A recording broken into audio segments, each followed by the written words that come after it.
તો પાણીપુરીનું પાણી બનાવવા માટે મેં મિક્સર જાર લઈ લીધું છે. તો હવે એમાં આપણે નાખશું પાણી બનાવવા માટે જે ઇન્ગ્રીડિયન્ટ્સ વપરાય છે તે. તો સૌથી પહેલાં તો આપણે એમાં નાખશું થોડા ફુદીનાના પાન,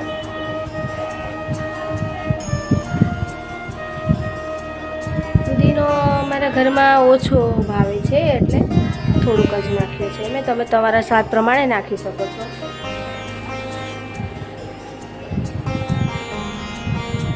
હવે નાખશું લીલા ધાણા,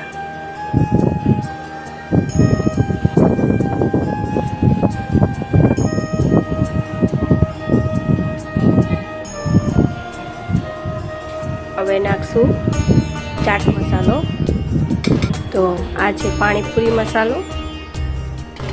થોડુંક મીઠું નાખશું, આ સંચળ પાવડર આવે તે નાખશું. પાણીપુરીનું પાણી તો ખાટું જ હોય છે તો એના માટે નાખશું આપણે લીંબુના ફૂલ થોડાક. હવે છેલ્લે થોડોક ગોળ. ગોળથી પાણી ગળું તો નહીં થાય, મેં થોડો ઓછો લીધો છે પણ ગોળ એટલા માટે નાખું છું કે લીંબુના ફૂલ નાખ્યા છે, ચાટ મસાલો, પાણીપુરી મસાલો બધું નાખ્યું છે તો ગોળ આ બધી વસ્તુને બેલેન્સ કરીને મસ્ત ટેસ્ટ આપશે. હવે નાખશું એમાં પાણી. હવે ક્રશ કરી લેશું.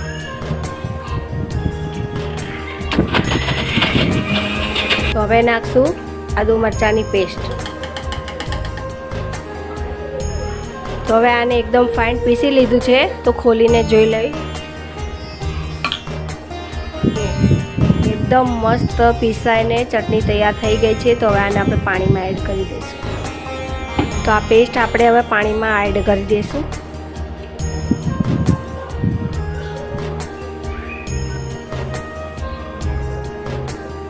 એકદમ બહાર લારી પર મળે કે એવું આપણે પાણી ચટાકેદાર તૈયાર થઈ ગયું છે. આપણે એમાં હવે ઉપરથી નાખી દઈશું ધાણા.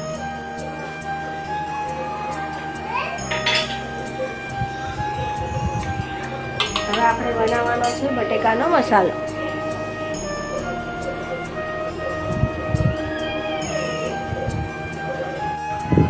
તો પાણીપુરીનો બટેકાનો મસાલો બનાવવા માટે મેં લઈ લીધા છે આ ચણાને મેં 4 થી 5 કલાક માટે પલાળી દીધા હતા. તો તમે જોઈ શકો છો પલ્લીને એકદમ ફૂલી ગયા છે અને આપણા નખથી આમ કરીએ તો તૂટી પણ જાય છે. તો આવા ચણા થઈ જાય છે એટલે આપણે એને બાફવા માટે મૂકી દઈશું આ ચણા અને બટેકાને બોઇલ કરી લઈશું. તો આ મારા ચણા અને બટેકા બફાઈને રેડી થઈ ગયા છે. જો હું તમને તોડીને બતાવું. જો સરસ. હવે એનો મસાલો કરી લઈએ.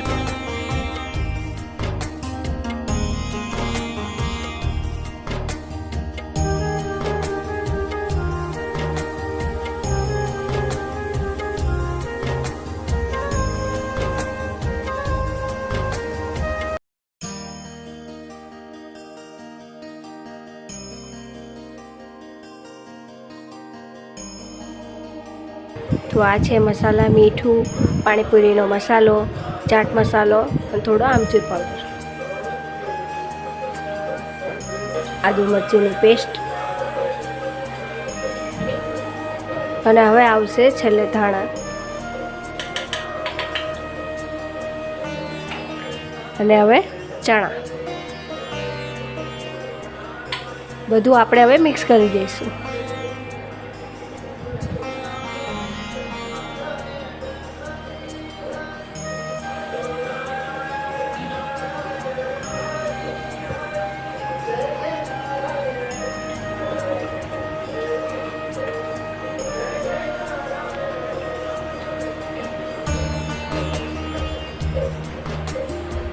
અમારો આલુનો મસાલો હવે રેડી થઈ ગયો છે. મારી પાણીપુરી રેડી છે. આલુનો મસાલો, કાંદા, ચણા, આ છે તીખું પાણી અને આ છે મીઠું પાણી.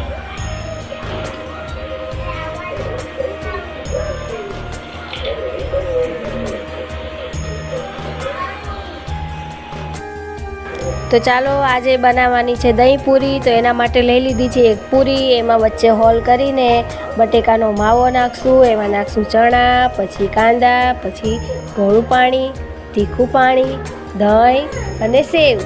ચાલો મારી દહીં પૂરી રેડી થઈ ગઈ છે, તો ચાલો આપણે હવે ખાઈએ.